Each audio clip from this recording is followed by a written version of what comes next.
hardly know where to begin with this one. The official story is that Bob Neverett has consulted with intelligence agencies and corporations around the world on the ramifications of new means of communication for old forms of expression such as warfare, education, medicine, entertainment, and politics.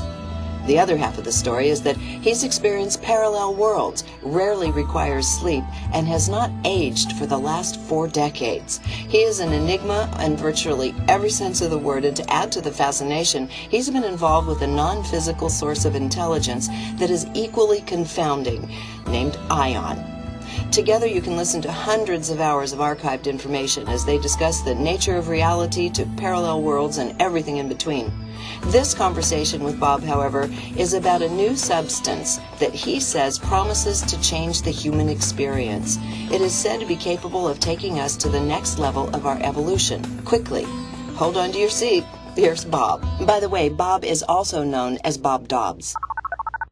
Bob, I can't tell you how excited I am to talk to you. I mean, you probably hear bubbles, champagne bubbles coming out of my voice because I've been studying up on you a little bit, and you're an anomaly in every single way. I've never come across such an incredibly eclectic, powerful from the inside kind of life as to what you've led.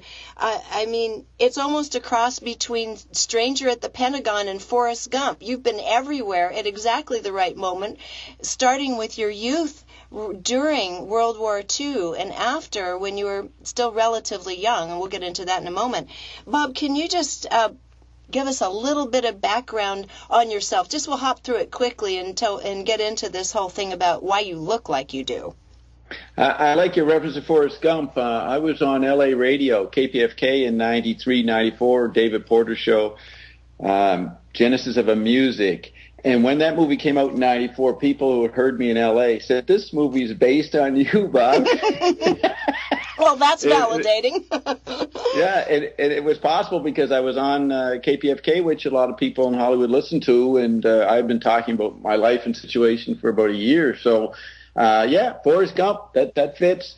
Basically, though, I was born in Paris of a family of butlers going back 300, 400 years. You can actually read a story by Charles Dickens in his collection of journalistic articles called The Toady Tree, where he talks about all these different people names ending in OBBS, like Mobs, Sobs, Cobbs. But the one named Dobbs actually refers to my great-great-grandfather, and he was a very interesting character that Dickens wrote about. So that's the antecedent. And it's basically about this Dobbs character. He always seemed to know what was going on 6 weeks before what happened, and he was often seen, Dickens would see him around the Westminster political buildings. And Dobbs was a toady tree because he would talk to somebody, and as soon as the minister came in, Dobbs guy would run off and start talking to the minister because he had important information to pass on from the oligarchs he represented, his own employer. So that is my background, but we were not involved in intelligence. I wasn't brought in till the 40s, but before that, my father wasn't brought in the 20s because the oligarchs were very weakened after World War I. Remember, the Austro-Hungarian Empire was there in 1914 and gone in 1918, and the interconnections of those oligarchic families across Europe was really hurt. So the intelligence networks, the oligarchs that my employers had, were weakened, so they had to sort of go in-house. That's how it started. And then you can read that in my diaries. Yes, and I highly encourage people to read your diaries. And your family remained very well positioned. As I remember hearing in one of the interview clips, your father was a member of the English pronunciation Priory of Sion, which was popularized by the Da Vinci Code book, Dan Brown, and the movies and such. And so your family remained plugged into very high levels of not just society, government, and finance, all the way up through and including your life going into the world of intelligence. So you've had access to information that most of us can't even fathom. That's right. Now, it's not my family, it's my employers. Your employers. My family, my father was brought into it, and he started being allowed into the meetings of his boss with the boss's own secret society. And Yes. the Priory Scion is one name for it. It's actually not the actual name of these people. They never had a name because they were sort of secret all the time. They allow people to think there's phrases like Illuminati or Priory Scion, but they're not. They don't have a name. You know what I mean? It's oral. It's a small one-to-one kind of stuff. But what people think of as the Priory Scion is exactly what my parents were involved with, and then I was brought into it in World War II. I worked with Reiner Galen after 1945 in the Project Paperclip Network. And I was not a leader of that. I was a gopher, an early level of talking to people and being told to do this and that, and you can read that in my diaries.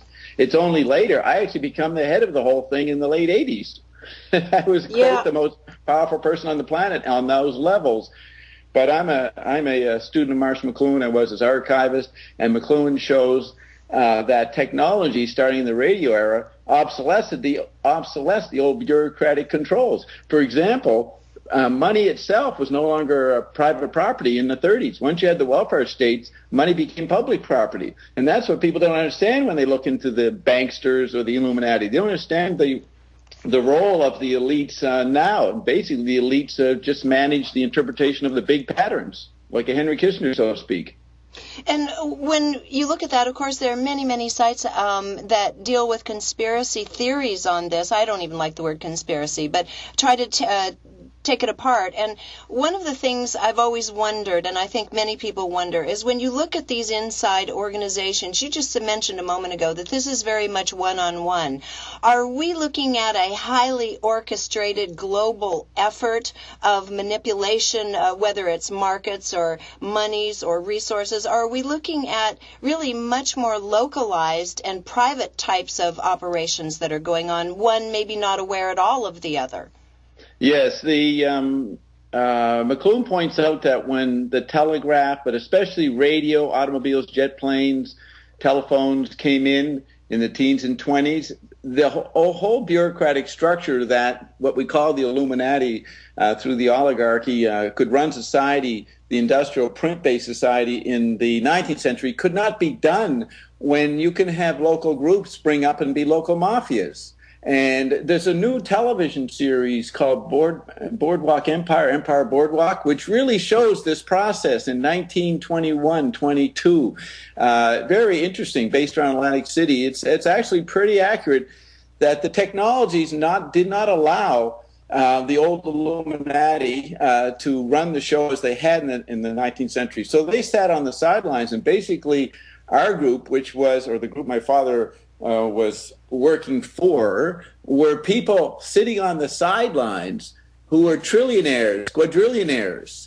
And there are only about 30 or 40 quadrillionaires in the world, but they have so much money, more money than in, so to speak, they can't be involved with the national economies. But if push comes to shove, they've got a lot of resources to move things their way. But basically, they monitored the developments in technology because they knew the medium was the message. They knew technologies upset everything, so they always kept track of the latest developments and had their tentacles in monitoring technologies. They weren't necessarily creating them. And I was actually, as a young man, in Albert Hoffman's lab in April 1943 when he reconnected with the LSD he had sitting on the shelf since 1938. We did not know that he was going to have that experience that week, but it turned out in his diaries that he did. But that's an example of going out and meeting people to see what the latest technologies were, because that's what we were concerned about, or my employers were. Well, and it seems like it gets even more esoteric and strange than that, because if we start looking really deeply into some of what's been going on, then you're looking at people who have been able to move beyond time and space to access information and bring technologies forward and such as well, haven't we? Yes, the only time I went into the quote fringe area was in August 17th, 1999. I spoke at Bob Brown's UFO Congress, International Congress. You ever heard of that? Oh, yeah, meeting? I've been there. Yes, Okay, so I spoke there, and you can go on my timeline and look at the 2.5, 3 hour presentation I made, where I read from documents that my parents had that were from their employers about their contact with ETs. in a not in the romantic way, but they were able to monitor these phenomena because they were on top of it for centuries. And I lay out a lot of stuff if anybody wants to hear that. What basically the ETs making contact with us are the Bootians. Now, I've learned a lot of different aspects of this from Ion. See, Ion has changed what any of us knew about anything. And we're going to go in just a moment to, I want to ask you one little other factor. This is just for me. It's an aside note, just kind of jumping back a second ago. You were talking about these 30 or so quadrillionaires that exist on the planet who are not necessarily working at a governmental level or the systems of economics that exist, but they can certainly move resources around. Do we know the names of those individuals? Are they the usual suspects? Are these people that we in this field have not even heard of? Yeah, you wouldn't have them. You wouldn't know their names. The Rothschilds are bankrupt. The Rockefellers were knocked off in the late 70s, early 80s. Dr. Beter is a pretty good source on what happened to the Rockefeller dynasty. That's Peter Beter, B-E-T-E-R. He has a site. He's no longer around. But the names that were deeper and longer, the people that were very powerful in the 19th century before when the Rockefellers were dirt farmers, so to speak, they always have been, they're so secure that they are not known, and they made sure that they're not known. And like, you know, the traditional names they give for the Warburgs and the Rockefellers yes. and Morgans they give for forming the Federal Reserve, that's not the names of the people who did it. They make sure, and they're not Jewish, they're Christian, or they put on the Christianity level. Not that the Turn Taxes family is a quadrillionaire, but THURNUNDTAXIS, 3 words, Turn Taxes. Look up that family. Thomas Pynchon wrote about them in the novel Crying of Lot 49. That's an example of what we call the fondi, F-O-N-D-I, plural for fondue, which is the Italian word for oligarchies. And these people have trust funds that go back centuries, and the actual people who are born into them are expendable. It's the trust fund itself, the nest egg. Now, all of that has been wiped out by the digital economy. That's the revolutionary part that's happened and allowed me to go public in the late 80s in Toronto, because digital money changed that historical nest egg. That's absolutely fascinating, and my understanding is we're about to bump up against the ramifications of that very soon, as a matter of fact. I understand that business is not going to be continuing as it has been for much longer, although it sounds like those people are so protected and so deep, unless they have, say, a truly philanthropic heart. How do you see things shifting in terms of the distribution of wealth and opportunity around this planet? Yeah, that's right. As a matter of fact, Ion gives me and James Martinez credit for crashing the economy, because I defined it back in 2008, the actual situation, which I'm just touching on now. And if you actually name the reality, Ion says your words created. So because I was able to describe the post-Illuminati, post-oligarchic digital effect, and the only one doing it, that caused the mass mind or something to sort of catch up to it and demand a collapse of it. So that's a whole interesting background to that. But well, thank you, Bob. Praise me. Now the thing is that right now where we're at is that currency, money as a currency or gold or credit, is not acceptable as a currency anymore. So all the currencies around the world are vulnerable as we grope and look for a new form of currency. And Ion says that spiritual gifts, and if he gets tired of using the spiritual, he'll use it back, he'll flip back to physical gifts, but expanded physical gifts, non-physical, is the new source of currency. And we think RNA drops is going to be the new currency, and the stuff that we make. Yes, and okay, now we're going to dive into this, because I have to say this. People may have already gotten a hint. Now, your picture is appearing alongside this video interview when people clicked on, and they look at this vibrant, handsome guy rolling around in the waters about a year ago on the beach in Maui. And yet, you're You're just about to turn 90 years old. Now, this isn't a joke. People are going to think, oh, come on. No, this is not a joke. I've really been pondering this for a couple days now. It's so shocking. And you and I were talking off camera, and just as a segue into the RNA thing and ions, what you said, you told me off camera, or off audio, off microphone, that you were exposed to something called D-cell back in 1969, and it froze your age because you look 30 or 40 years younger than your actual years. You sound, your brain operates at such a speed, I can't fathom what your IQ must be. What happened with this D-cell stuff? I mean, I think you're a unique being anyway, but what happened with this? Yeah, there was one thing before I go into that about the oligarchy. When you have everything, it's natural, all human beings are like that, you want more.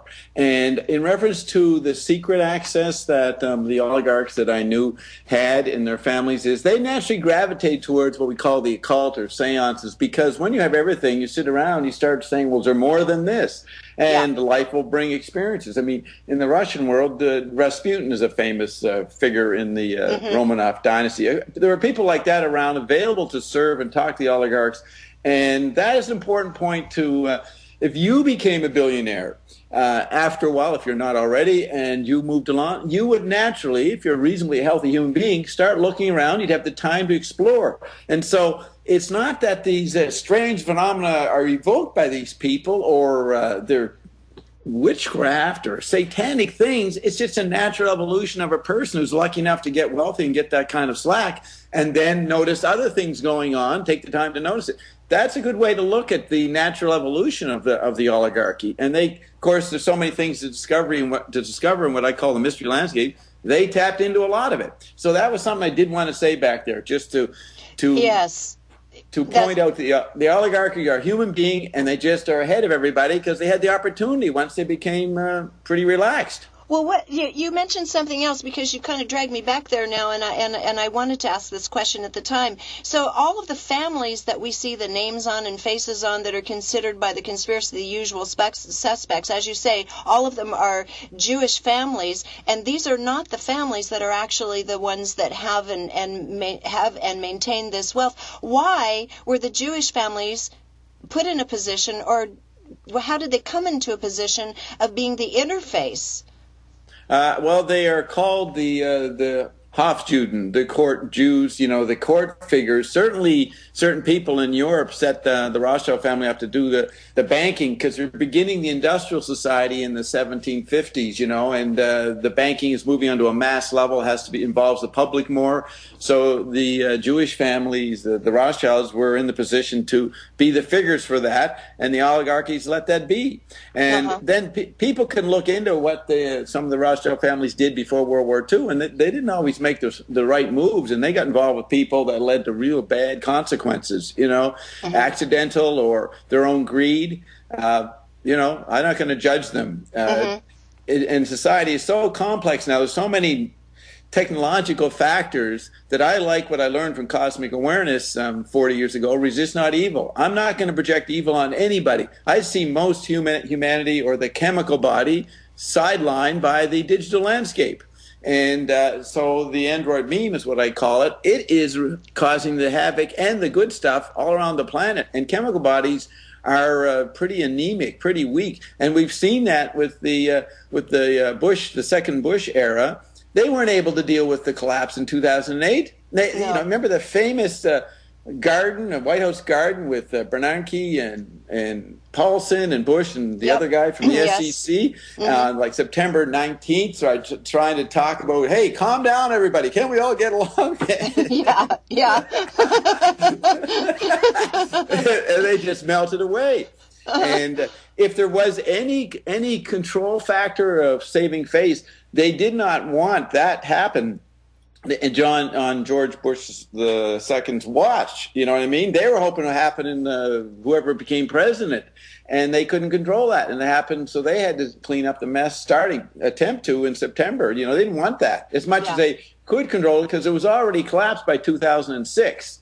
Yes, I was hearing that at the time. Yes. Yeah. Now it actually digitally was collapsed by the time 1983, when junk money came in and the beginning of the digital economy started to be implemented around the planet. Look at that. Money was no longer like a real issue, even though it was fake under previous analog media conditions, you know, if you go back to the Federal Reserve and fiat banking. But the actual structure of fiat banking could not handle it, and they had to invent the concept through Michael Milken of junk bonds. Then it goes into tax derivatives, and then you get Enron, which is getting loans and allowed to call it profit because the whole structure of visual accounting cannot measure digital exchange. And the basic principle of digital exchange is when we give out information, everybody can hear it, but I don't lose anything. When I give you an apple, I don't get to keep eating the apple. But the electric environment can't be bought, sold, or stolen because information goes around and nobody loses. Everybody has access to the same experience when you hear or see something. That contradicts the whole financial structure of 500 years before, where I give you something and you either give me something back, but what I give you, I don't maintain. Yes, that's why a loan can be sold 100 times over. Right, and that's just typing back and forth. Yes, yeah, exactly. Well, now, according to Ion, who we're going to talk about and introduce now, he says the Federal Reserve is essentially all but done. It'll be going bye-bye, right? Yeah, Ion says there's been 3 Federal Reserves, and everything that we look at monitoring this situation, the World Bank or the IMF or the Federal Reserve or the Treasury, they do not have any bureaucratic reality for at least 10 years. Mm-hmm. I mean, that was probably the real collapse that happened with Y2K, was the implementation of a widespread digital environment. But let's go back to your question. I mean, I've done hours on this stuff, so maybe that's enough to titillate people, and then go hear the archives I've done with James. But let me go back to your issue about my age and the D-cell. And the D-cell, yes, please. Yes, because I can send you a link to a website that gives some historical materials of the people who made the D-cell. Okay. And in my experience, I heard about it through Dave Worster and the group around cosmic awareness. In 1969, I started getting their literature, and they mentioned Joe Dunn Sloan. That's D-U-N, and his third name, S-L-O-N. Joe Dunn Sloan. He was the third man to get the D-cell, and it was discovered or invented by John Brown in the late 40s in Vermont. Then it passed on to Hilary Dorey in the 60s, D-O-R-E-Y, and Joe Dunn Sloan picked it up before Dorey died, but carried it on after Dorey died in 72. And the D-cell, when I first got it, I thought it referred to Dunn, of Joe Dunn Sloan. But it actually refers to Dorey, the second person. So it was made out of grains, and the people I met who were putting this harmless piece of cement in a jug of water were obviously affected by it. Their plants, their hair changed, all kinds of biological and agricultural syndromes just by putting the water that had been altered by the D-cell, this piece of cement. And so I started taking that.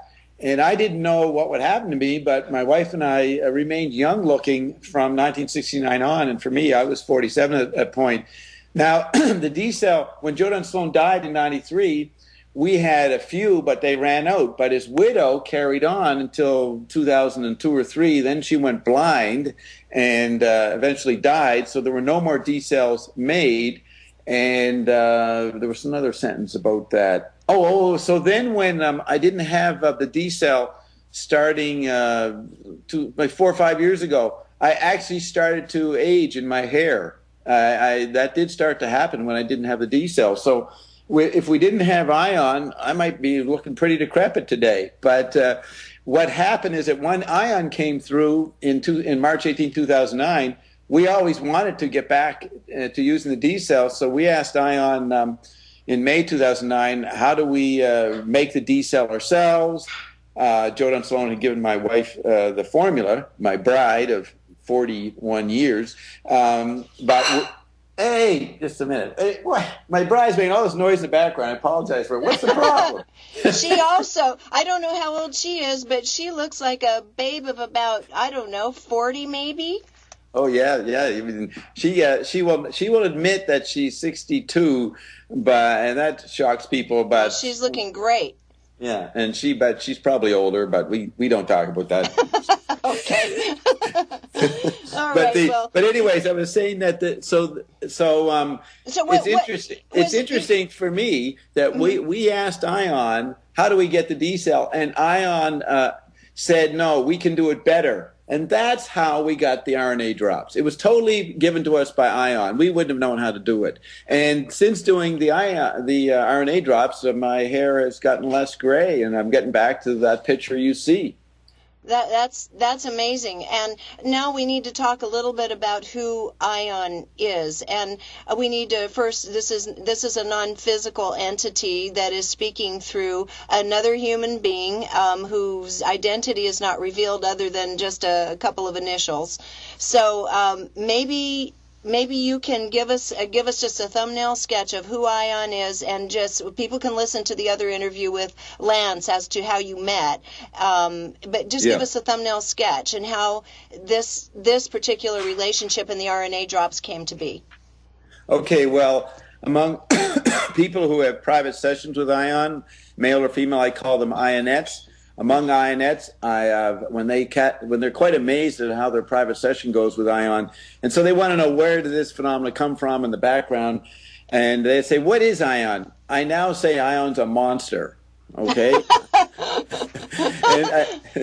And I have an image that goes with it. Just think of a huge pterodactyl that is hovering over the whole planet. That's Ion. That's close to what I understand we're dealing with. And I'll get into the computer that JW has, because it's ionized, as ion coming through it. It's the most powerful computer in the world, and the Pentagon's aware of it and not happy about it. But what Ion can do to the computer environment, and JW's computer, it's an Apple, it's not even hooked to the internet. Yet Ion can communicate to Ionets, and on our our personal forum, the forum for people who've had sessions. It's the anomalies that Ion can do electronically are incredible. So add to that, I understand that he also answers people's questions before they ask them, and that freaks them out too.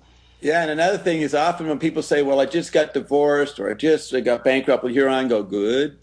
Yeah. Yeah, he's a hoot and a half. I mean, amazingly, the amount of wisdom embedded in it is beyond profound, but he's so funny. That's right. No, we could take JW and have him, go to Las Vegas and be presented as a comedian, and Ion would come through, and it would be a success. Ion is incredible, and he can do more than you realize. Ion says that I've done over 6,000 hours, and that includes private sessions, all kinds of radio and my own things. I don't know if it's that many hours.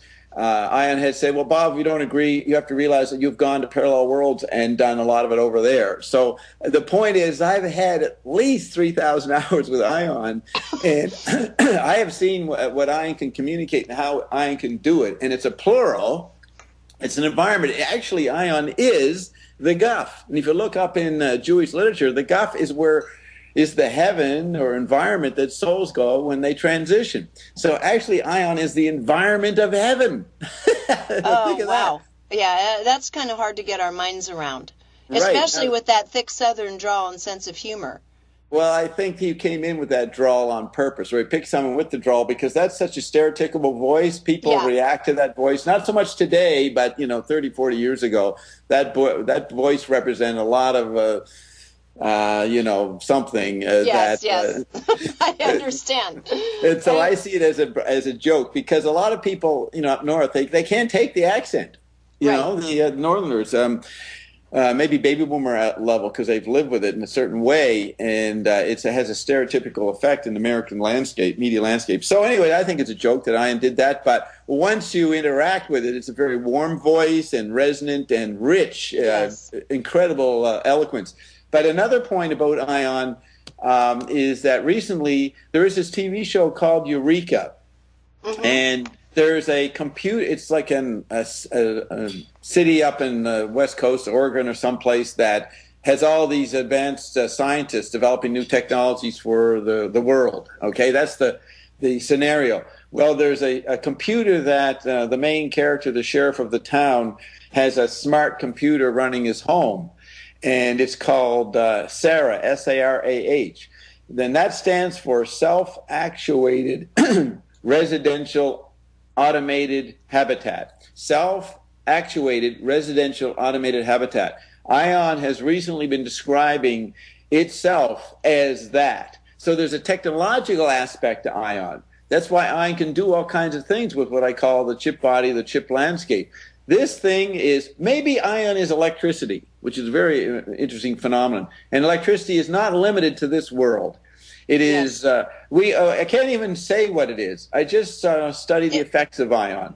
It's like a medium throughout the universes or something like that, isn't it?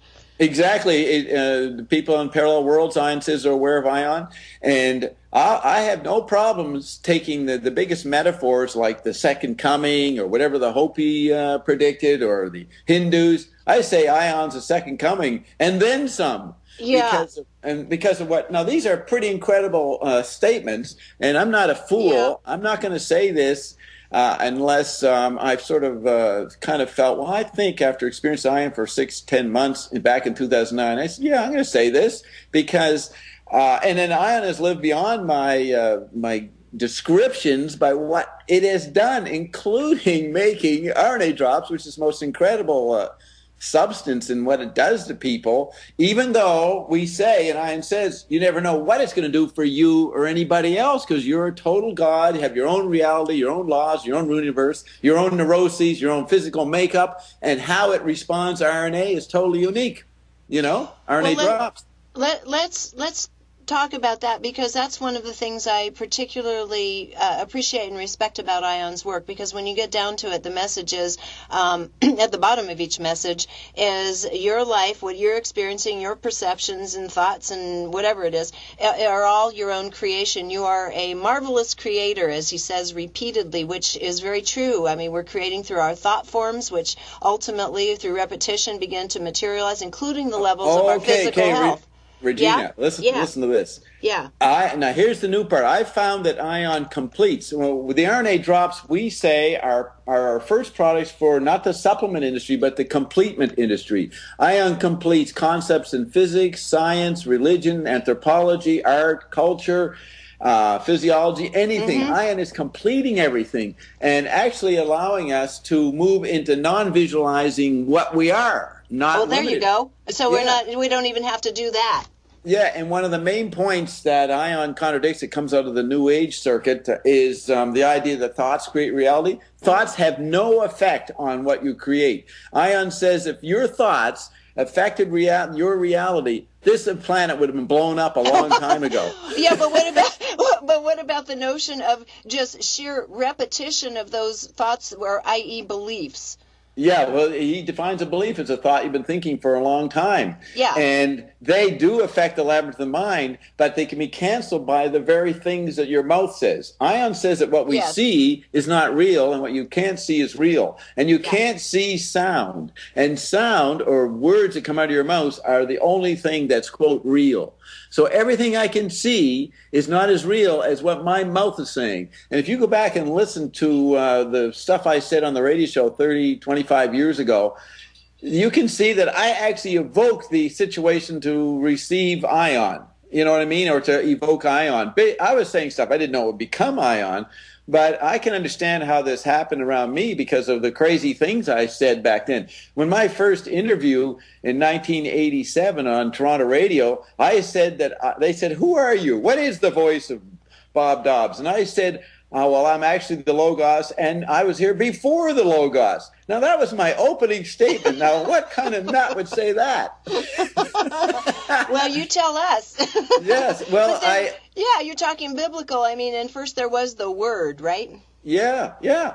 Now, there's another aspect I wanted to say. You said thoughts. What was the word? We were defining. Oh, that we're these beautiful creators. That we are. Beautiful creators. Now, this is the important thing. It's not you create through psychological processes. Here's what I say. When you fully realize you're a creator, then you can eat Saturn. Mm-hmm. And you should be. ION says, how many dead have you raised today? You should be able to raise dead people or people who've just passed and you don't want them to go. Now, most people don't go that far in thinking about their marvelous creating powers, do they? No.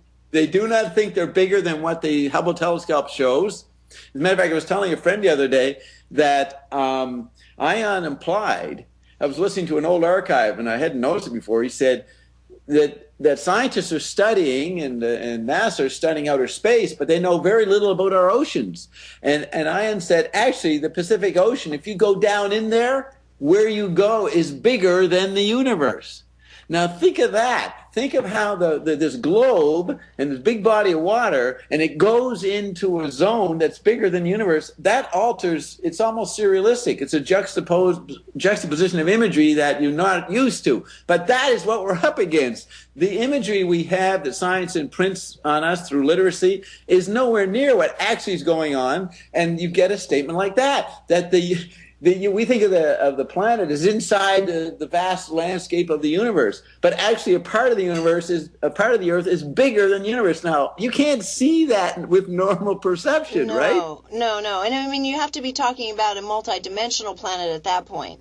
And going through sound waves, not traveling through pipelines of visual imagery or, rapid blurring images. That's what movies do, present as moving through time or space. It is shifting, and frequency is a hokey word, but you have to think of frequency as not something you visualize, but as acoustic dimensions, the gurgits, octaves, and they're not even limited to what we hear. So the acoustic metaphor is just for the access of what you can say and create. So I come back to that point. When you understand that you can eat the universe or eat Saturn, you're on your way to understanding your real powers.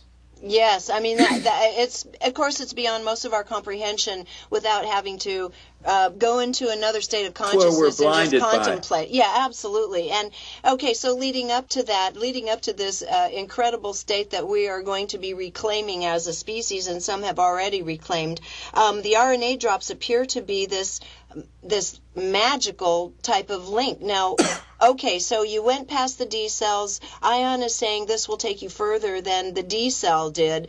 What are these RNA drops? What is the basis of them? How did they come to be? All I know is that Ion has guided the creation of these things. Okay, so we started learning how to make something, and I can't say what it is, in June 2009. And once we got the instruction from Ion, and it's all just from Ion, just the beginning point that the RNA is more important than the DNA in the genetics throws all our normal understood genetic knowledge out the window, okay? So I don't know how RNA is more important, but Ion stated this. And then explained more to my bride, Carolyn, because she's a doctor and a scientist, and she knows this language, knew it better than I did. I've learned a lot over the last couple of years, but she was able to process what Ion was saying pretty quickly. So Ion described what to do, and we went ahead and did it. We got some people, it's a secret level, we got some people to follow the instructions, and on the way to making what we thought we were going to make, RNA was a side effect, okay?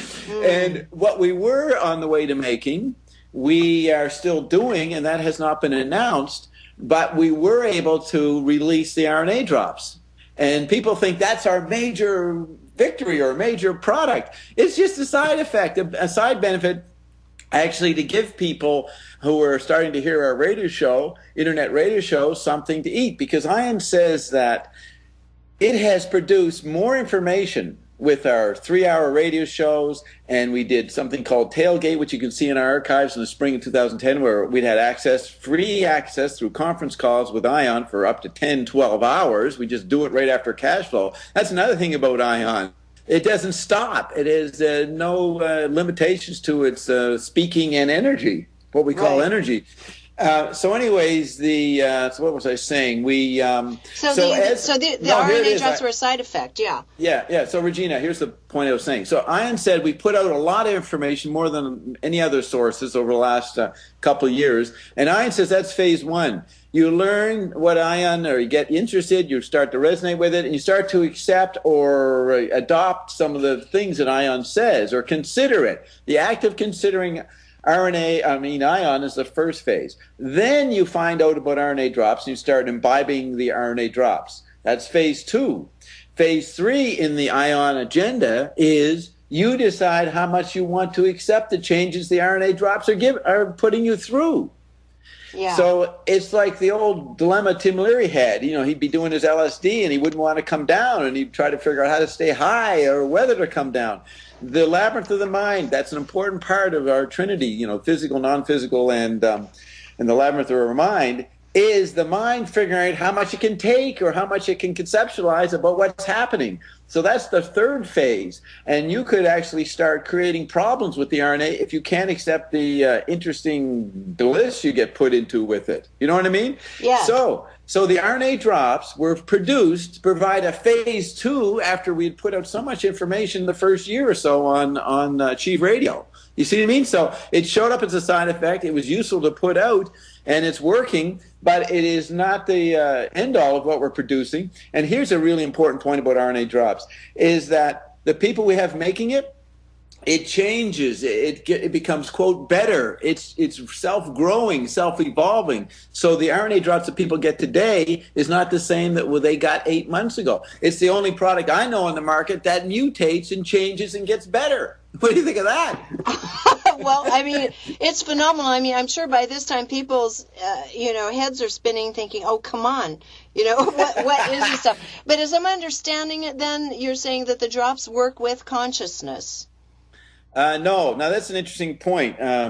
People have New Age people or people who are ascending or aware of some of the concepts you feature regularly on your show, which are different. But that wasn't part of American culture, 30, 40 years ago. It is now quite, William Irwin Thompson calls it the planetization of the esoteric. That's definitely happened, or some people might call it the Aquarian Age.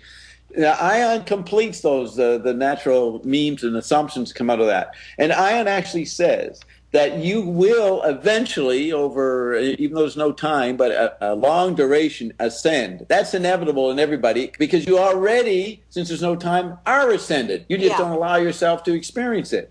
Okay, but Ian says that could take a long something. We don't even want to use the word time. Right now, the way we are conditioned, you require something to get on the real level of DNA or an RNA alteration of your physical structure. Because Ian says in the end, we're just physical. We're an expanded physical, but we don't even require what we call non-physical in going to the GUF or transitioning. The whole point is to stay in the physical, an expanded sense of the physical, and you're eternal already. So right now, the way we've been formed and conditioned by the Android meme and just the limitations and the crazy concepts we have and the way we speak, our ignorance, you require RNA drops to get to jumpstart your body in your ascension process. So Ion is actually adamant. He says to people, you think you can get this on your own? Not the way it is today. You're going to have to take the RNA drops. So he actually says you require that. Now, is this a great selling point or what? I'm just saying, look, you ain't going to get anywhere to take the RNA drops, but we don't care whether people believe it or do it. But that is what Ion says, and I'm only reporting what Ion says. I personally don't agree with anything Ion says. It's too crazy. But I certainly enjoy engaging with Ion. That's the real point for me. He's such a great drummer, guitar player, vocalist that I'll jam with Ion forever. And he's giving you some very valuable technology according to some of what you've seen in your own use and in your wife's use. And also I listened to quite a few testimonials as a ramp up to this interview just to see what people were talking about. And when I said earlier it works with consciousness, the reason I was asking you that is you said if your mind, your matrix and thoughts are not in alignment with what these capabilities for you are, you can cause yourself some trouble, and that's what I'm referring to. Yeah, and it's not alignment. Ion has no problem with Edgar Casey, Seth and Jane Roberts, or the Evergreens or the Abrahams, but they don't tell you everything. There are crumbs of enlightenment or real insight all through cultures. But Ion is wrapping it up and putting it away and completing it. So Ion says the law of attraction is not useful. It was useful 20 years ago for people of a limited perspective to start considering other things, but actually life doesn't work that way, and we have the unlawful degree of magnetism is our law, not the law of attraction, the unlawful degree of magnetism. So the ideas of tuning in, the lining up, a law of attraction, 1, 2, 3ing it, no, it's 3, 2, 1ing it. And a simple way to say it is, Ion says, if you are eternal, then we will show you how to apply it and how it does apply to everything that's going on. If you take matter and what scientists are studying over in CERN, with the Hadron Collider, they are going to discover that if matter is eternal, there's no walls, there's no things to bounce up again. That means there's subtle fluidity and interfacing all over the place. So that if the implications of being eternal, Ion spells out technically. And so there cannot be any of the limiting images that people have. That's one point. Another thing, no, I forget. So go. What's your next point? Okay, so when I was reading up on it, and I also wrote down some of what Ion was saying in one of the radio archives on Achieve Radio about it, when he was explaining what it is, and I was hoping that you might give us a little bit of a description of what these do in terms of the amino acid codes and cellular regeneration and so forth. Give us a description of what it's doing with us. Okay, just before they do that, my favorite testimonial, which is on the RNAdrops.com site, is a person named Sue, who's been a flight attendant. I've known her since the early 70s. That she does not experience jet lag. Yeah, it's done. I heard that. Yeah. Now, jet lag is something we all accept because we think we're biological organisms that subject to this larger geographical earthly environments that going through time zones. It's all apparently logical that you have jet lag. And so that is an example of the power of the RNA drops to alter the effect of whatever you think jet lag is. And if she actually was able to turn on her flight attendant friends about this, can you imagine that? If they could all not experience jet lag, not that they all would, but I really find that's a good one. Yeah, you know what I mean? That's amazing. Well, a lot of them were really good ones. I mean, there was everything from, stronger hair and nails, body loss, vivid dreams, fibroids going away, increase in intuition, creativity, pretty much across the board. I mean, a real panacea. Yeah, did you hear the one where many women are getting multiple orgasms and better orgasms? Have you heard that one? I didn't get that far. That's a good one. I have to go back and listen. No, I didn't get that one. Yeah, it may not be on testimonies, but it's on our cash flow archives because women have called in. As a matter of fact, Matthew Hurtado, who's the distributor of the RNA drops in Madison, Wisconsin, I think it was his wife who called in, Sabrina, who said was celebrating. She just had 5 orgasms. Good for her. Going back for more. Yeah, there's some life force for you. That's fabulous. Well, in addition, one of the things people go through when they first start taking the drops is that they start having these little kind of cast-off effects. Now, I have to say, I just had a little sample bottle, which I think I just ran out of yesterday, but I've ordered some of the real deal, and have been using it at a very small amount, like 4 to 5 drops a day, just to kind of get my feet wet and see what this was all about. And a few strange things happened, and one of them was underneath my fingernails and the mucus in my nose one morning a few days later turned turquoise. Well, when people have private session and they're not noticing anything about the RNA drops, Ion always begins by saying, check the skin underneath your kneecaps, check the bottom of your feet soles, or look at your fingernails. And so when you told me the other day by email that you had this effect, just after a few starting with the RNA drop, that's normal. That is where you start to see things. Now, about the blue and the turquoise, I don't know what that is. That's just you, and I wouldn't say what it is. Yeah, right. I mean, I'm just saying that's not normal. But it is normal that you started to notice something in your fingernails. That's where these and then also sleep. My sleep started improving. It was becoming more deep. And now I don't know if that's a common reaction. Now, some people don't sleep. They can't sleep if they do the RNA drops just before bedtime. So you take it many hours before. Yes, Others I noticed both ways. Sleep for a week. It's totally different. But I tell you, I only go to bed now to be polite to my bride.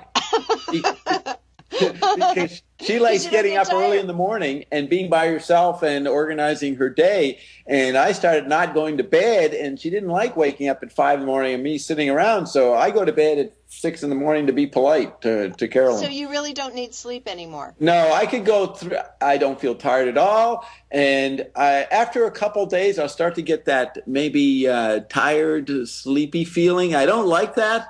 And so I will go to sleep. But I could go many days. And if I put up with a little bit of odd sensation, I could keep going. And I did do it a long time ago, 6 months ago or something. I went for 5 days without sleeping. Wow. And part of the advantage of my situation is if I had to go to a 9-to-5 job and work, building construction or something, it might be different. But I go to the beach every day. I got beautiful weather. I don't have pressure of time schedules. I just get on the phone and talk to clients or people all the time. It's a very joyful existence. And so I acknowledge that made it quite easy. Just to go and jump in the sea will refreshen me. You know what I mean? So yes. I don't know if you could go 5 days living in LA and what you have to do there. But I assume you live in the LA area. Is that true? No, I don't. I live up in Northern California in a little farming community in the foothills of the Sierra. Well, do you work the land or work with animals? No, we're surrounded by them, but mostly we do CMN. So I'm in my head a fair amount of the time, but we're located in a very beautiful, supportive environment with horses and cattle and goats everywhere. All right, so you might find it you'd be able to go 5 days, whatever. Well, I'm only on 4 drops. You're on a lot more drops than that. Well, listen to this. Here's what Ion said. We didn't get this right away, but eventually Ion told us that 1 drop, and I'm going to describe what happens in a second, but what the 1 drop changes your DNA. All right, 1 drop. Then why take the other drops, Mr. Ion, right, or Mrs. Ion? Because the changes of your old DNA, and some people like to say, well, your toxins and all that, but Ion wouldn't refer to that because nothing's negative. There's no toxicity. But the body is used to something, and when you start putting this new effect on it, you take the other drops, and you can start with a small number and eventually increase it to deal with the changes your body's being put through as an after effect from that 1 radical change from 1 drop. So that's the reason why you keep taking the DNA, the RNA drops. And you also often have to take something called Realign to bounce off the effects. But 1 drop. So if you have friends, like your mother or whoever, who would not be interested in this, just one day they come over to you and you say, hey, Mom, open your mouth. Just put a drop in their tongue, And let's spin into motion, yeah. Right. That's great. And another thing is the exhalation of the effect inside yourself. The exhalation in the oxygen and carbon dioxide that you exhale changes the environment. We have people who've been using the RNA drops a lot. Actually, I won't say that, but the people who've been consuming it, they notice that their toilets are not as dirty. The rim of whatever stain, the actual air in their home changes and becomes changed. And their children might be affected by it. The children get energized. So we now, according to Ion, are changing the planetary environment by our exhaling of whatever's happened to our bodies. Now, again, another amazing statement. I have no proof for it. We make no claims about anything. As a matter of fact, I should say this. We should point out that the FDA won't let anyone say anything about anything that works. You can't make claims about anything. That's you can't true. say you cure or heal anything. And I think the word cure is owned by the AMA, the American Medical Association. Exactly, yes. Isn't that amazing? And so when Matthew made his first crazy ads for this back in early 2011, at the bottom he said, "This is for entertainment purposes only."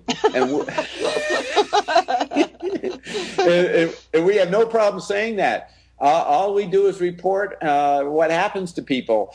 And RNA drops is in the patent process. It's gone through the first phase where it's patent pending, and it's in the second phase where they just check to see if anything in any other patent involves your patent. But it passed the first level where what we say it is, they couldn't find anything else. It was totally unique, so they gave us our patent pending.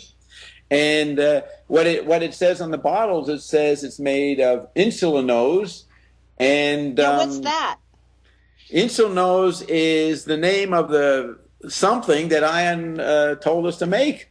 I don't know what it is. It's kind of a sugar. It's certainly when scientists, and JW had, he's wealthy enough to afford a lab to look at this, and they reported back, we see nothing. Now, I'm not sure exactly. I did not see the actual reports, but what's it mean to say nothing? There must have been some indication that there was water or something, but there was nothing to compare it to. Here is a technical statement. Scientists couldn't compare it to the standard electrophoresis patterns to identify substances. In other words, if the FDA hassled us about what we're putting out, we say, oh, well, take a look at it. They see, well, it's got water, it's got this and that, but it has nothing abnormal. Well, in a sense, I mean, homeopathics would also have that same kind of signature. I mean, theoretically, yeah. Right.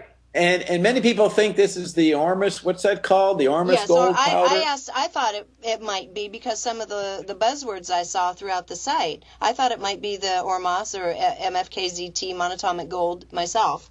Yeah, no, there is an actual substance that Ion says it is, and we have seen what that is, but it's not normal, and you might want to call it non-physical or something. Yes, that's what I was going to ask, is if this maybe moves between densities or dimensional fields, if it's kind of, you know what I'm saying, moving into back and forth between physical and non-physical intelligence. Okay, for me to answer that, let me say what it actually does on the physical. This is what Ion says, that the drops containing this great something in it that is not observable under a microscope, so that they say there's nothing there or nothing strange, just normal, maybe not even normal substances, but there must be something because you put a substance under the microscope. But anyways, it's a mystery wrapped inside an enigma, inside a riddle, you know. But what Ion says, because if it is non-physical, we created non-physical. The physical was here before the non-physical. We only created the non-physical because we couldn't handle being in the physical, got neurotic, and wanted to go to a place of bliss, which we call heaven, or where you go when you die, the bardos or whatever. Okay, so the physical is really what it is. But there are levels of physicality we don't allow ourselves to notice at this point, or we're not ascended to see it. So here's what happens on the physical. The drops provide new information to the RNA. And the RNA affects the DNA, but it can only do it through a particular chromosome, chromosome 14. Now, you can look up chromosome 14, different descriptions in the wiki or any scientific articles about the different chromosomes. The way they describe chromosome 14 and its function is not exactly the way Ion says chromosome 14 is unique. So there's a level of uniqueness to chromosome 14. Ion says it's the only one that can do changes that can affect the DNA. So the RNA drops affect the RNA, which then affects the DNA through chromosome 14. Okay, there's a bunch of nice scientific object patterns I'm talking about. Here's the metaphor. Here's the metaphor, which is really good that Ion says. The DNA that's replicating, it's the same thing replicating. So therefore, if you take a piece of paper and put it in a Xerox machine and copy, it eventually gets blurry and worn out and not as clear, okay, the copies you're making. That is what happens to our human situation. So what RNA drops do is they make that DNA thing that's replicated, that piece of paper, they put in a new piece of paper. And the new piece of paper starts getting replicated or Xeroxed. And that is why you get profound bliss and odd effects, because you're affecting your basic DNA, RNA complex, right, at the deepest level, and it's starting to be fresh like a baby again. And that's why people so one of the in the alternative healing circuit, I see the phrase cellular healing, and they talk about changing or improving your DNA. Well, we know, if you believe Ion, that that's not accurate because you don't emphasize the DNA, you emphasize the RNA, which nobody does. Science doesn't understand that. As a matter of fact, Ion says we are influencing scientists all over the world because you'd be surprised at how much they're always looking for new, strange areas to find out, to get a grant to make up a proposal. Well, there are people over the past year, and we've talked about these articles on the show, that are now looking into RNA. And Ion says that's because they or their associates have heard our show and said, wow, and they start looking at it. So we're actually affecting the research. And Ion says that the discovery of the neutrino, or the realization of it, the thing that goes faster than the speed of light, is a result of ion being here. So the RNA, the whole thing about RNA up to recently has been ignored and not understood. So if people are talking about cellular healing and they're talking about DNA, then you can discount it. It's not accurate if you believe what Ion's saying. And Ion, the proof is in the pudding of what the effects are. Here's a good example. We have a friend, Michael, I think he's in Colorado, who started taking the RNA drops with no expectations of anything, just hope, well, maybe it'll make me feel better or something. And within a few weeks, his genital herpes went away. The symptoms that he'd get every day. And that amazed him, and he told me that, and he said, we can talk about it in public. So he came on a couple of our conference calls and talked about it. But we don't say anything. We say, well, that's fun. That's great. Sorry it happened to you, Michael. We can't explain it. We're not going to make any claims. But here's what happened. He stopped. The male screwed up, and he didn't have his RNA drops for a few weeks. And a few weeks into that, the symptoms came back. And then when he got the RNA drops, finally started taking again, they went away. Now, what the heck's going on there? They're there. The RNA drops take it away, but it didn't eliminate them or something. Or when you're not taking the RNA drops, then it comes back. Well, how do you explain that? And then you take the RNA, and then take the RNA drops. And yeah, it sounds like that certainly beyond a placebo effect. And I know Ion has very interesting things to say about placebo. Yeah, he says that RNA drops are not placebo. It's not a placebo thing. Well, So here we have this, I can say, and Carolyn can do it better, can get into a bunch of scientific words. If we had a press conference, I would say, well, the RNA affects the DNA through the chromosome 14. And, of course, the American scientists, Scientific American journalists would say, well, wait a minute, there's no proof the RNA does this. And no, there is no proof. We don't have any. Sorry we said that, but that's what we're saying. And we don't even care if you use the RNA drops. I don't mind using it, and if you want to have some fun, we recommend you do it. But because it's for your entertainment only.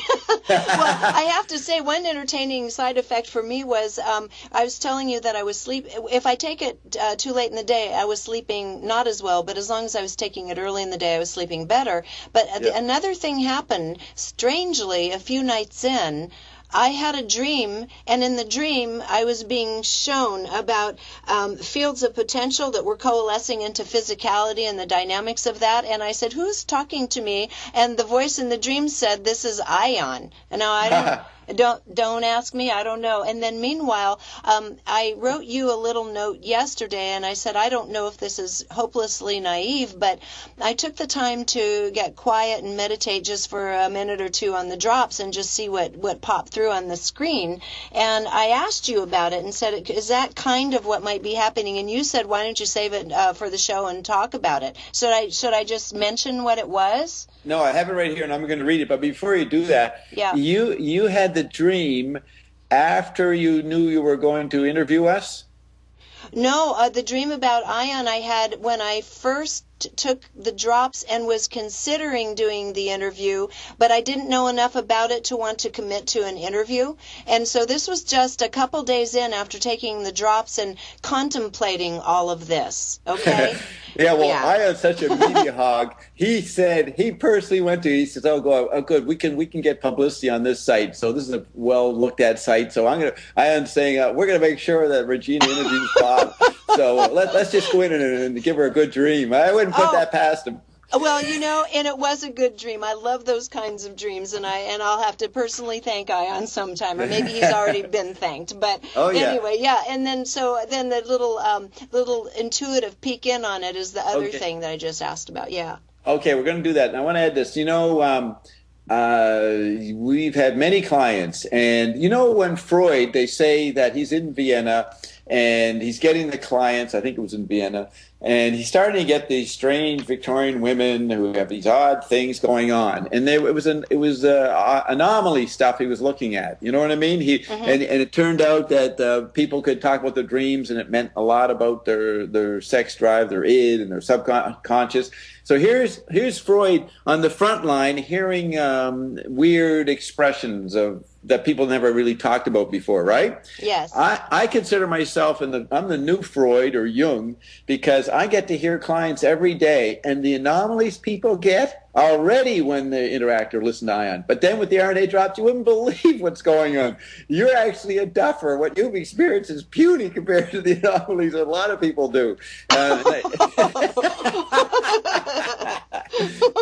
And I'm trying to, I'm not putting you down, but I'm just showing you what I've heard is actually ridiculous. And that is what happens with Ion. So with that in mind, we look at what you say. You wrote to me, the drops send a signal to the medium between the cells of the body. Now, is the medium physical in what you mean? Or do you mean non-physical between the cells? The way I was seeing it was more non-physical, more electrical. Well, electrical is physical. Okay, so whatever that is, I wasn't looking at it as a fluid medium, as in, blood, fluid, minerals, or anything like that. Right. Okay, let's say the next part is directing it/electrical field. Now, you mean directing the body? Directing the body to go into a receptive mode. Yes, to go into a receptive mode, yeah. Yeah. That may be Ion in the early stages of, if he was just talking to you and you were a newbie, and he might accept your words, but I don't think you cannot affect the body. I cannot do anything. I can't even kill you unless you allow yourself to be killed and you want to commit suicide. That's one of the original aphorisms from Ion. Every death's a suicide. Now, that's hard to really take. All those people killed in Cambodia in the late 70s, they committed suicide? Yes. So it's a very challenging concept. So to put someone into a receptive mode, I don't think that can be done to receive information. From the non-physical aspect of self, well, what would be the non-physical? The non-physical is physical. You just can't see it. Yes. So I like to just think of it all as physical. And the drops affect the membrane of the cells, the pH, the whatever. The proteins, all that's being affected. And the way matter is, and science is moving towards this, it's the gap between particles where the action is, the in-between spaces. So if you mean the in-between spaces... In-between spaces, yes, because it was all a function of light. I just kept seeing light sending this information stream into, as you say, these gaps. Right. Now, here's a metaphor Ion told early. If you take the physical of all 7 billion people. Now, Ion says there's more non-physical between the atoms and electrons and protons of your cells. There's more non-physical than physical. Yes. Therefore, if you remove non-physical, 7 billion human physical bodies would become the size of a sugar cube. Yes. The whole world population would shrink to that size. Ion says it would be very dense, incredibly dense, but that's how tiny the physical is compared to what Ion calls the non-physical. All right? And so the non-physical, though, Ion says, was created by us. So a later postgraduate notion, once you understand that the physical is tiny compared to non-physical, that's just getting you to not be hypnotized by what you see and to tune into what you can see. But then the religious part of the non-physical that you transition to is not as big or as real as the physical. So you flip back. So this oscillating between the metaphors and words is part of the training and perception that goes on with Ion to actually perceive it. Now, since I have those factors in my mind when I read your sentence, I am bringing more to it than you mean or than what you're getting. And so the more you emphasize non-physical, I emphasize physical. Okay, I see what you're saying. Okay, so then when you say the purpose of programming the RNA and DNA, well, yes, the RNA programs the DNA. Maybe that's an acceptable word, through chromosome 14, for the needs of our body into the future. Well, there is no future.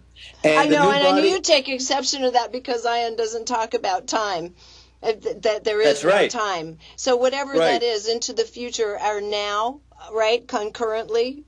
Our now is so huge that all times and spaces plus more is what you will allow yourself to tune into as you... Or to, don't even tune into, allow to experience into your framework. Well, I kind of see. I mean, the way I see it, I've seen it in the past, is if you were to take a straight line of a time continuum, past, present, and future, and you fold it back on itself vis-a-vis Stephen Hawking's and the infinity loop, then all time exists simultaneously. Everything you are exists now. I mean, so in a linear way, I can see that. I understand that. Yeah, Ion uses the wire whisk model, like two bulbs around a central point. Two bulbs come out of one bulb connection point.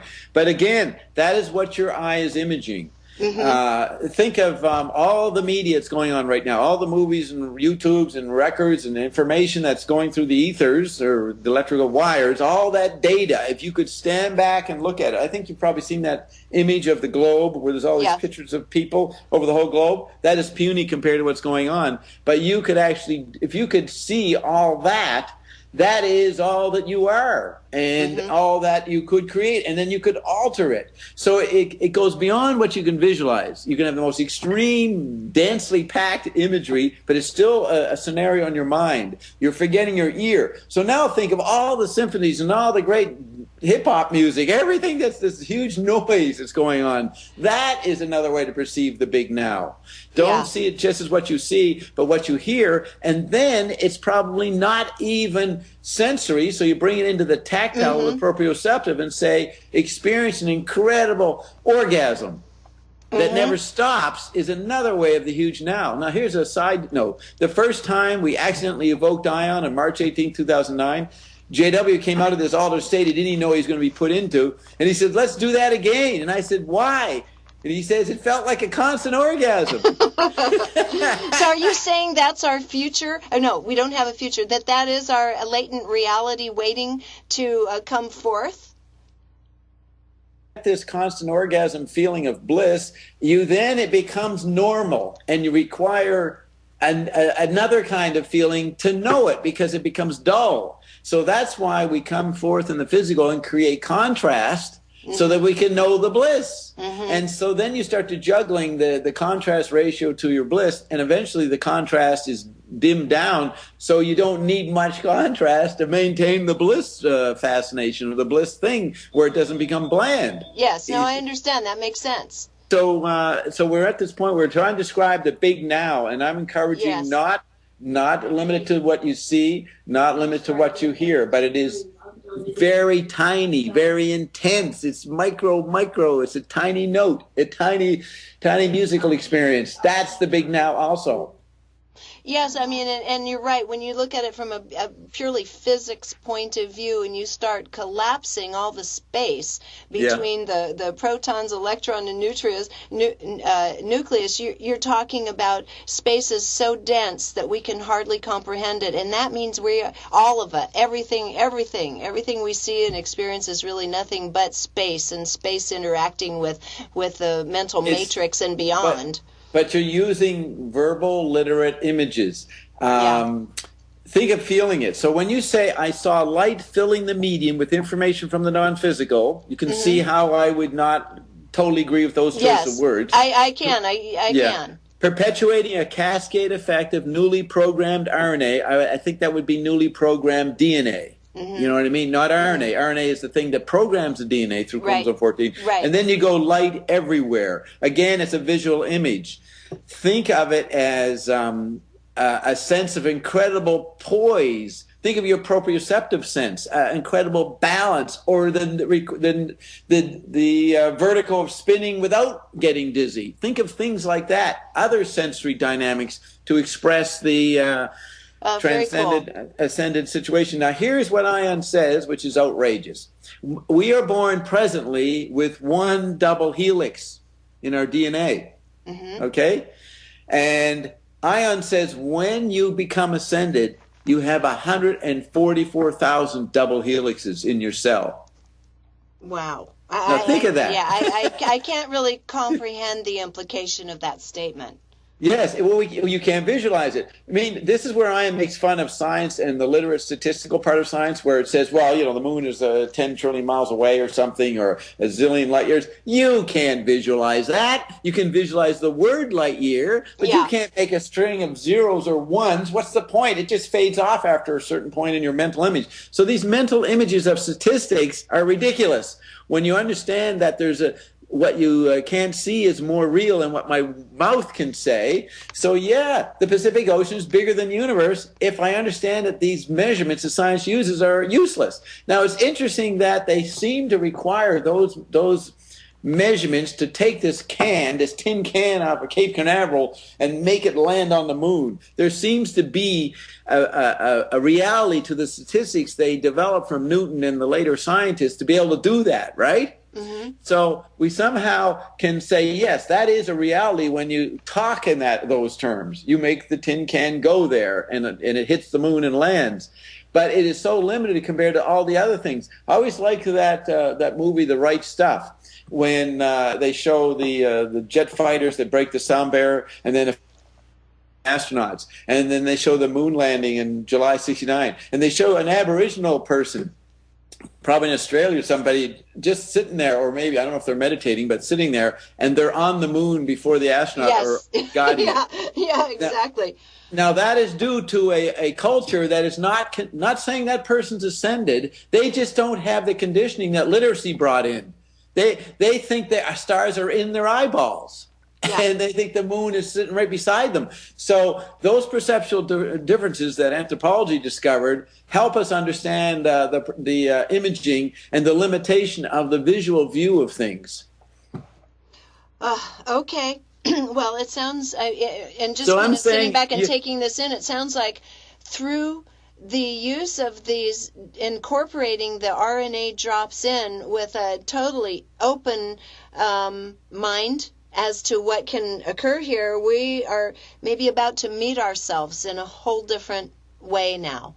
Yes, Ian says there's two of everything. So I've told this, many people have heard, I might have even said this on the radio a couple times, but I like this story. Ian said, Bob, there's two of you, and one day you'll be walking along the beach in front of the Grand Wailea to the beach I go to, and the hotel strip here in southwest Maui, and you'll see your actual replica, your other self, come along and bump into you, and you'll talk to a literal copy of yourself.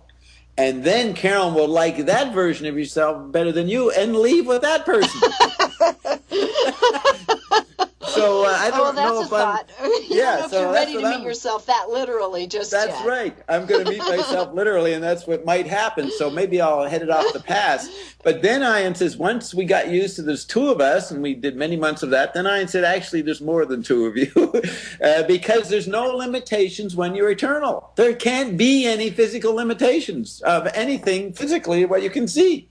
Yeah. This is the insight. And so when you end your paragraph going light everywhere, well, let's add sound everywhere, smell everywhere. Yeah. What else? Proprioceptive bliss everywhere, tickling everywhere. That's what I would add to what you're saying. I see what you're saying. Absolutely.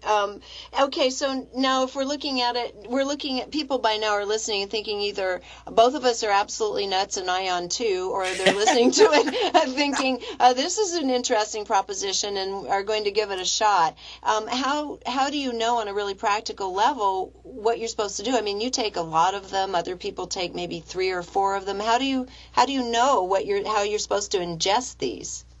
Well, I start off at 1 or 2 drops in the beginning. You do that 1 or 2 drops twice a day for about a week, and then you do 3 or 4 drops the next week, and then you might go up to 5 or 6. So I eventually got up to 200 drops twice total, 100 drops twice a day. Okay.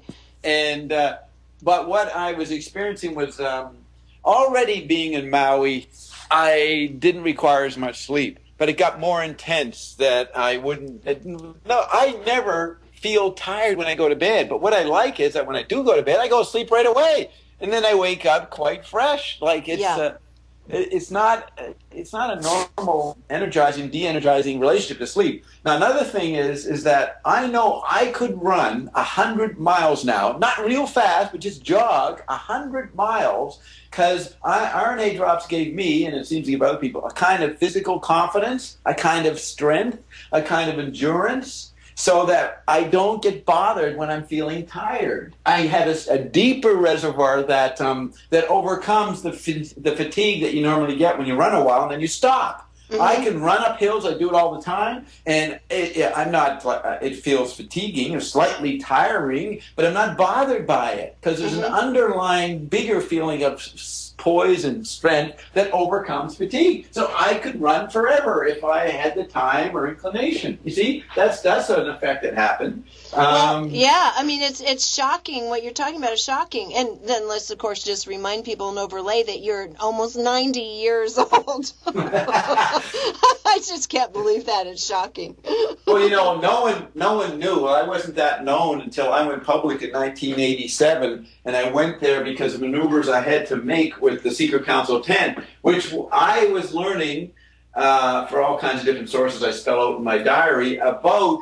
There could be no control factor once we moved into the digital realm of the Android beam. So there was no need to be the Secret Council 10 and do our monitoring.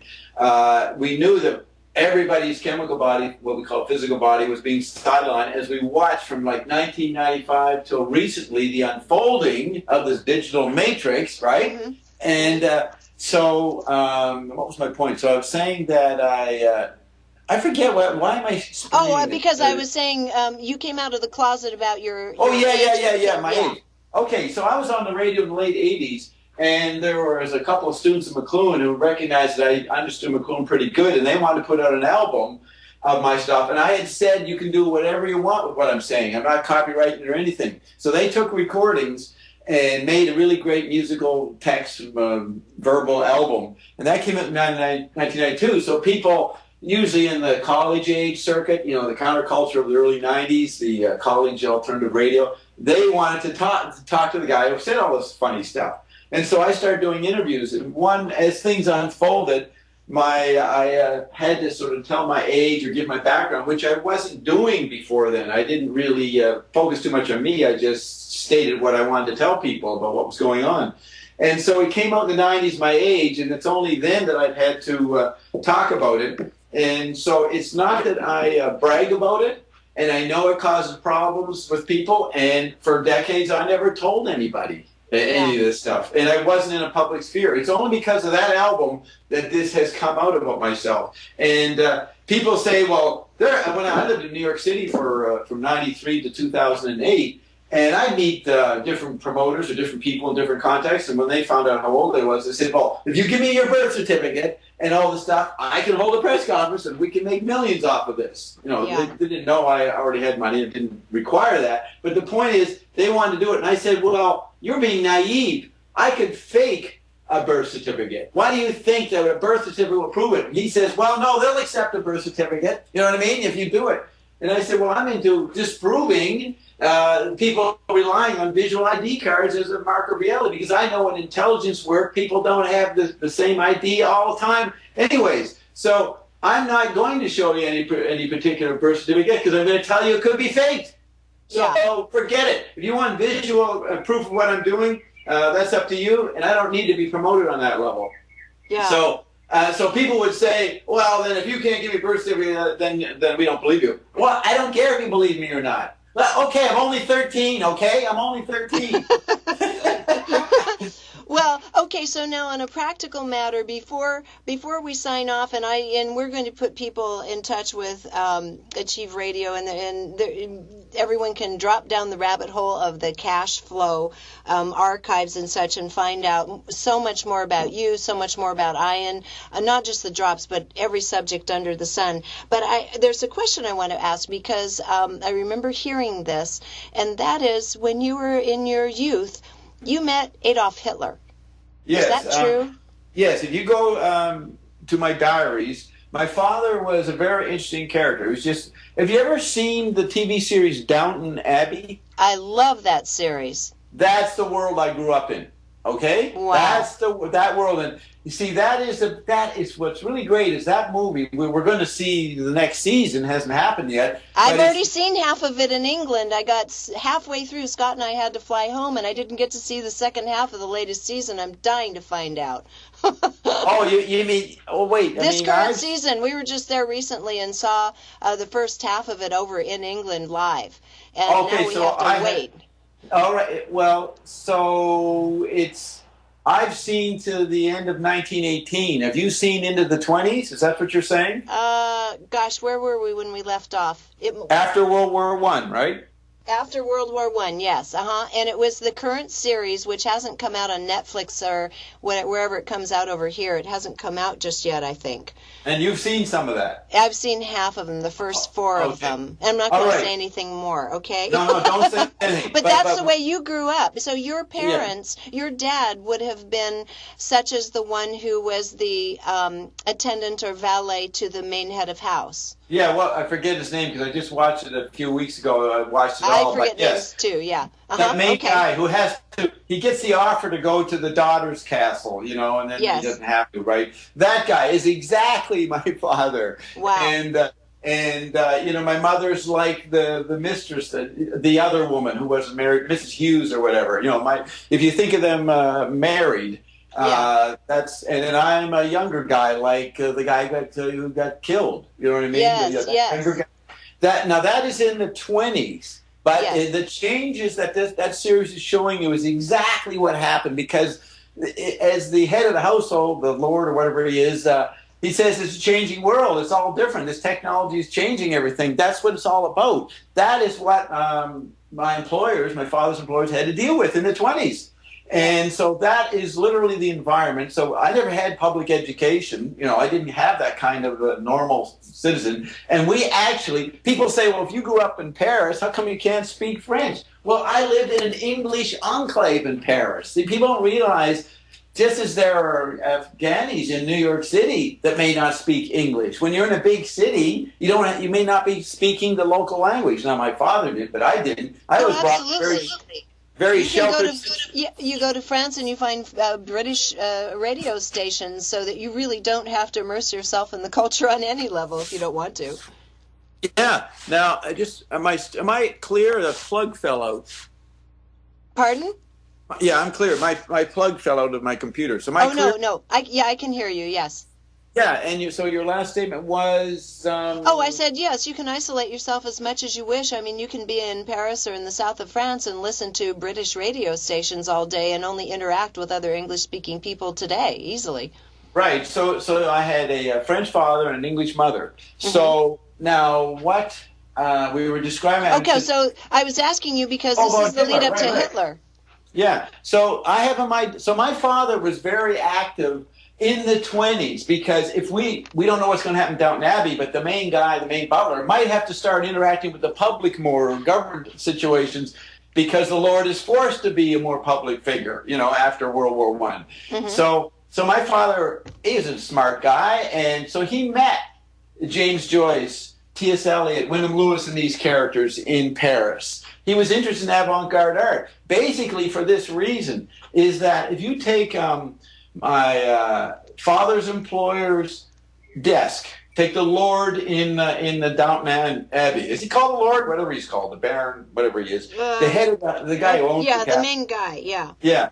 If you went to his office, book-lined office, and on his desk, he would have telegrams and communiques from different parts of the world in different cultures, in different languages. All right? Look at his desk. It's not just in English. He's getting communiques with the global village telegraph situation. He's able to get communiques by phone and that all over the world. Now, you look at James Joyce, what he was writing in the 20s, in his work, which became known as Spinning His Weight, but in the 20s was serialized as Work in Progress. He was collaging many languages on each page of that book, of that work. Well, the intelligence people, like the head of the castle were in Downton Abbey, he would look at Joyce writing a page that is not a linear English limited story. It's a collage of languages. That's exactly how his life was on his desk. Mm-hmm. All right? So they got interested in what Joyce was presenting visually. So my father met these people, and I was always around because I hung out with my father when I had a chance. And so as we moved into the 30s, we had to start, my father had to work for his boss and actually do some liaison work. And so we actually went and met Hitler in the fall of 1936, went into his office. Because my father represented powers that Hitler knew about, and that Hitler would rant on about later as Jews and that. But that was just for the politics of it, or the mass mob behavior. But he actually had to deal with people like the international power that the Priory of Sion, co-Prior of Sion, was involved with. So people say, well, what was that like? Well, I'll tell you what it was like. As a 14-year-old, what I remember is I'm with this weird guy, and I've had a sheltered experience. I don't even fully understand the implications of all this. And I just remember a very cold room, okay? So it was cold. And what happened is Hitler had to do something, so he sent us downstairs to watch a movie in his building, Berlin, and it was some, Greta Garbo, what's the other one, Marlene Dietrich movie. Mm-hmm. I watched a movie in his own home theater while we waited for him to do other stuff, and then he came back and spoke to my father. And I summarized that encounter in my diary entries, which, we can put the link out for that. And so I met all kinds of people through my father. I did not fully know the importance of these people. I was too young, but I often remembered something they said. And so my diaries are usually a pretty good approximation, because I didn't write them until years later, of what was said to me by these different people. And what I say, my father said to Hitler, is basically what I remember. There was probably a lot of other stuff said. Yeah. So it's a young person's impression. But I'm not your average citizen when I'm there. I'm not experiencing him like people in the 30s would have known him through radio, however they, newsreels or whatever. This is just a strange person that my father had to speak to. And what I do remember, it makes sense, is it was cold. So if he was a negative, evil character, which terms we don't like to use, but if he was something, it was cold there. That's what I remember. Yeah, interesting.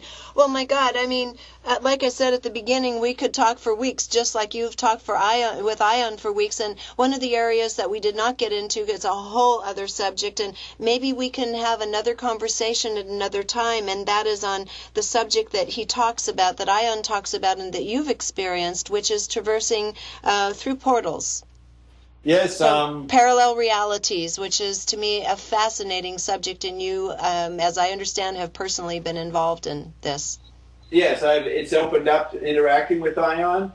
And right now, Ion we are not doing private sessions the next couple of weeks or doing radio shows, because we have brought in new technologies. And why one goes to parallel worlds, if you're a Michael Jackson and want to fake your death and have the foundation, have the monies organized properly, you go to other worlds, and you learned this from Elvis, you go to other worlds to rehearse scenarios for this world. You say, okay, if we do this, what would happen? And you look at the effects. And you say, oh, okay, and we don't want that effect, so let's do it this way. Okay, so right now we are bringing forth all kinds of interesting phenomena, including, remember, you've got these people talking about Andrea Rossi, and you're supposed to have the cold fusion announcement in October or whenever it was, 2 weeks ago. I think that was October 28th. We already announced on June 22nd that we have created it. Okay? So you've created a separate cold fusion device? Yeah, we announced it on June 20th. Go to the archives, listen to the June 22nd show, and you will find out that the whole communication, cell phone stuff got knocked out earlier that day. So the first 2 hours of that show that we intend to announce it, we had bloody bad reception.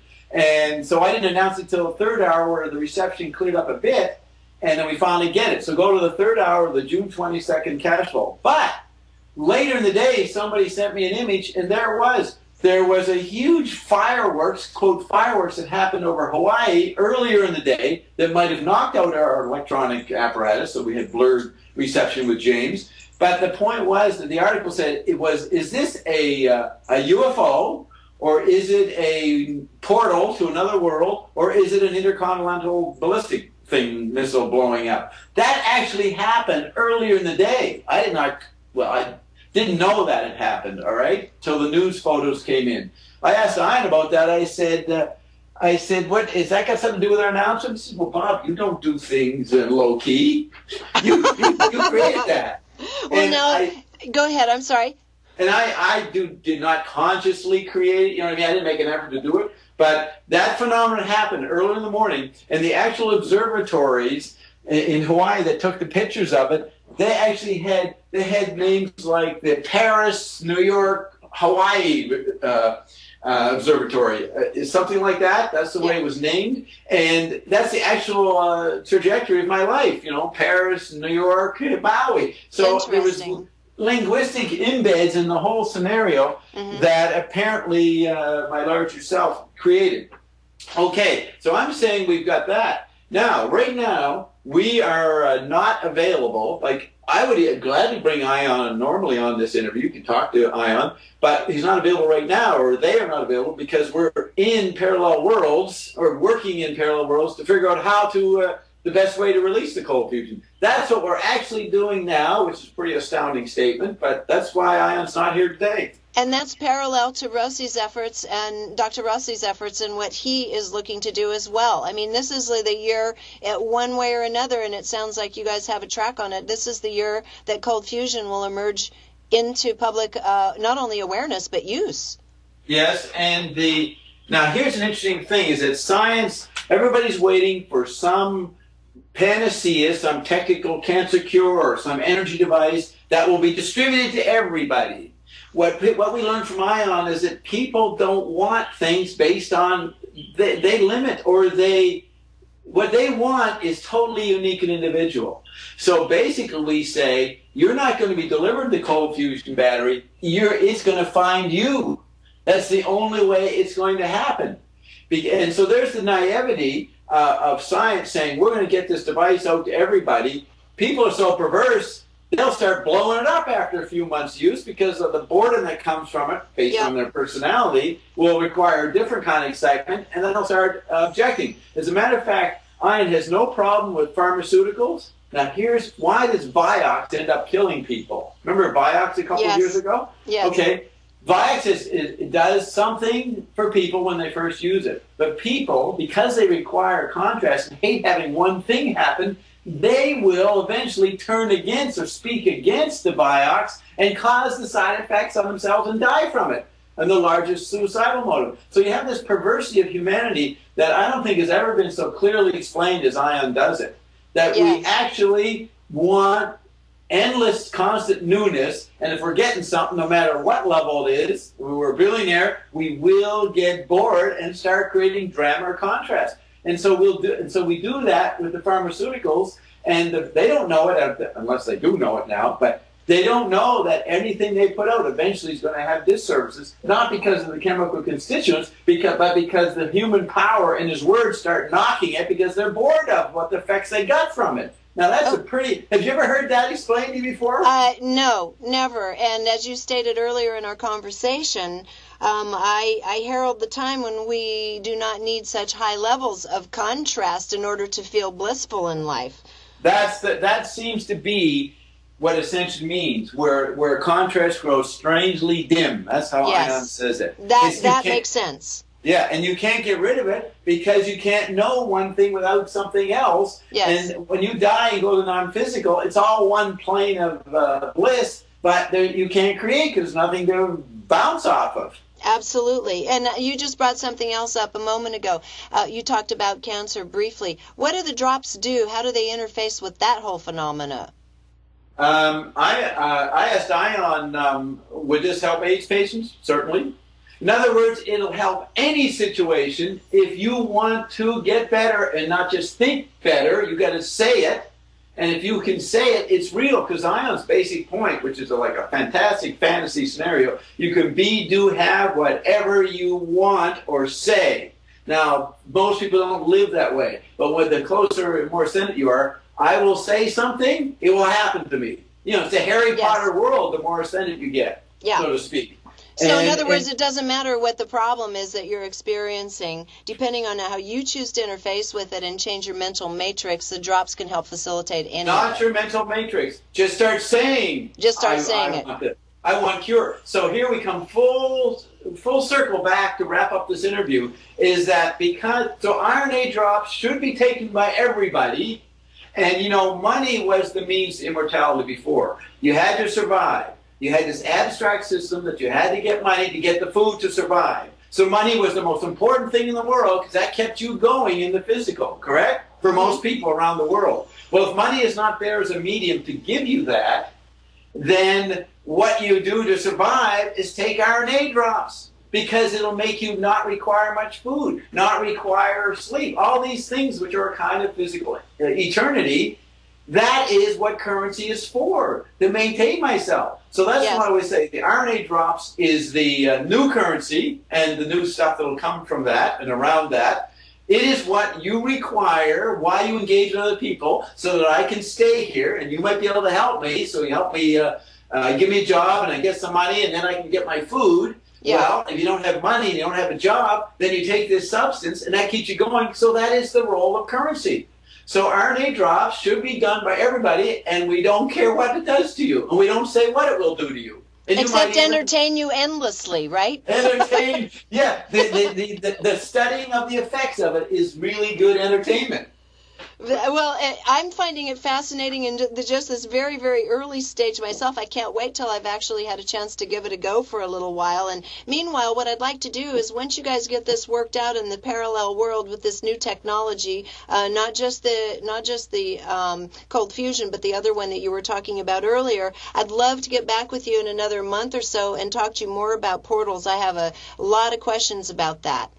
So, okay, well, I would say... portals, yeah, we can do that. And I would say ION announced, we learned a lot about portals from May 2009 or March, April 2009 till April 15th, the week of the 15th, 22nd, 2010, yes. when we formed our website forum group for ION people who had ION sessions. Well, ION announced that all the portals were open. So matter and reality is changing so much over the past year and a half that the portals are all open, and that's even more amazing. And one of the side effects was immediately the sinkholes showing up. You remember the sinkholes? The thing just showing up a hole and the house would cave in and go down to a bottomless pit? Yeah. What we call the mystery landscape, these strange phenomena that no one ever could explain, we're going to get more and more of that. And part of the reason is that all the portals are opening. So we'll talk about it, but we don't want to make it a mysterious thing. It's a lot easier now engaging with portals. That's even the newer news. Well, I think the functional thing maybe we'll talk about, and also we can have people go to informationfarm.blogspot.com to listen to the ION files on it, is going to be the personal interface with them, how we move through them. Yeah, I like to think that the best summary of everything is both and. And the and represents the new stuff that even ascended people are looking for. Happy where they are and ready for more. That sounds good. Yeah, I think, we have images of portaling and that. There's even stranger things happening, and ION is doing a lot of that with our computers. He's taking the chip landscape, which 20 years ago I learned from McLuhan swallowed the universe. The actual digital environment is bigger than what we see, and that's where I was talking that way and could have evoked this ionic spiritual, whatever it is. I call ION a spiritually anarchistic, atheist, non-physical. Okay, that sounds about right from what I've heard. Yeah, all levels there. And that means, in other words, ION says, and I'd end the interview with this, you ain't seen nothing yet. You ain't heard nothing yet. You ain't felt nothing yet. That's what's coming, and that's what most people won't be able to take it. And ION says there could be nothing solid, but it definitely does happen. And it's been spoken about for so much that it does exist, so therefore a lot of us may make it happen wherever we think we are now. There'll be a massive die-off because people won't be able to take this incredible, chaotic, crazy change that the both and is bringing in. Okay, so then I say, wait, I forgot to say this. The RNA drops, make you immune to any effects. So Ion says, have more nuclear bombs, more Fukushimas, whatever it is in Japan happen, because the stuff, the H197 isotopes, does not affect someone who's on RNA drops. Now that sounds like a claim, but Ion says that. But how can you prove that? I don't know. You can't sue Ion because he's not a physical being. So there we go. Don't have to worry about it. and yes, and also we always joked if Ion went to court, well, JW's body, if Ion went to court, he could expose everything about the prosecutor. He would embarrass everybody. Well, it sounds like he has a fail-safe mechanism there. On that note, I thank you so much, Bob. I mean, I could listen to you for days on end, and so I'm really hoping that once you get all this behind you, if you'd be gracious enough, I'd love to have you back on again sometime, and ideally even have you and Ion come on at the same time, too. So if that's okay. Okay, yeah, very we'll good. Do that. Very good. Well, thank you so much, and I'm looking forward to my first shipment of the drops. Yes, the RNA drop. It's where it's happening. It's what it is. It's all about that, and you actually require it, so enjoy it. There you go. I will enjoy it. Okay, Bob, thank you so much. Okay. Talk to you Bye-bye later. now. Bye. You'll be hearing more from Bob and Ion in the future here on Regina's Cantina, but you can jump into their world anytime you wish by following any of the links on this page. As Bob says, it's all for your entertainment. There's a link to the RNA drops also for any brave souls who wish to dive into this strange and wonderful new experience. Until next time, thanks for listening.